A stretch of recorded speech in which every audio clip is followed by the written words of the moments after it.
വാപ്പാന്റെ സ്വർണ്ണൊക്കെ നമ്മൾ ഇതിനു വേണ്ടി 2 ലക്ഷം റുപ്യ തന്ന ആളാണ്. അൽഹംദുലില്ലാഹ് 15,000 റുപ്യ അള്ളാഹു കബൂലാക്കട്ടെ, അള്ളാഹു ബർക്കത്ത് ചെയ്യട്ടെ. അതിനൊക്കെ മിസ്ലു സവാബ് അവരുടെ കുടുംബത്തിൽ ആരെല്ലാം മരിച്ചുപോയി അവരെ ഖബറിലേക്ക് അള്ളാഹു തആല എത്തിക്കട്ടെ ഇൻഷാ അല്ലാഹ്. 7 ബിസ്മില്ലാഹിർ റഹ്മാനിർ റഹീം.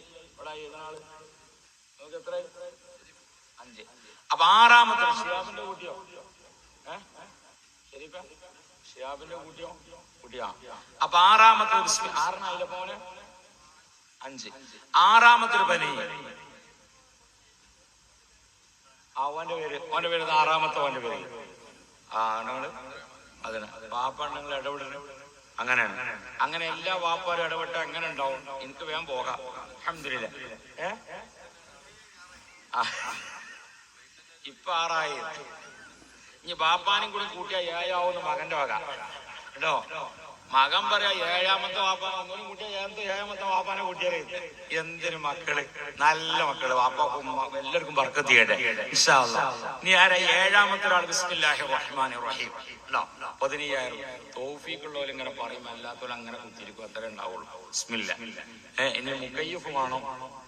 നിങ്ങൾ ഭാഗ്യവാന്മാരാണ്. നിങ്ങളുടെ മക്കള് ഇവിടുന്ന് നേരത്തെ ഒരു ചെറുപ്പക്കാരൻ ഇവിടുന്ന് 2,800 രൂപ ചോദിച്ചു കൊണ്ടിരിക്കുമ്പോ അവിടുന്ന് ഒരു ഉപ്പ വിളിച്ചു പറയുന്നു, എന്റെ പ്രിയപ്പെട്ട അബ്ദുറഹ്മാൻ അവിടെയുണ്ട്.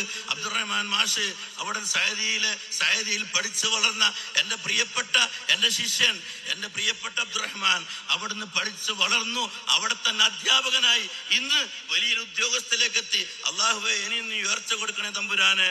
അവിടുന്ന് മകനോട് ഉപ്പ വിളിച്ചു പറയുന്നു, നീയും കൊടുക്ക് 2,800.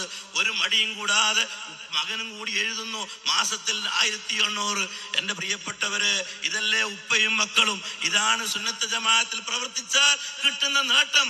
എന്റെ പ്രിയപ്പെട്ടവരെ, നേരത്തെ ഇവിടെ പറയുന്ന പേരുകളിൽ കൂടുതലും ചെറുപ്പക്കാരായിരുന്നു. ഇവിടുന്ന് പറഞ്ഞവരും ഗൾഫിൽ നിന്ന് വിളിച്ചു പറഞ്ഞവരും ഞാൻ ശ്രദ്ധിച്ചപ്പോ ചെറുപ്പക്കാര് ഉടനെ വന്നുകൊണ്ട് ഓരോ മാസത്തെയും ശമ്പളം അവർ ഏറ്റെടുക്കുന്നു.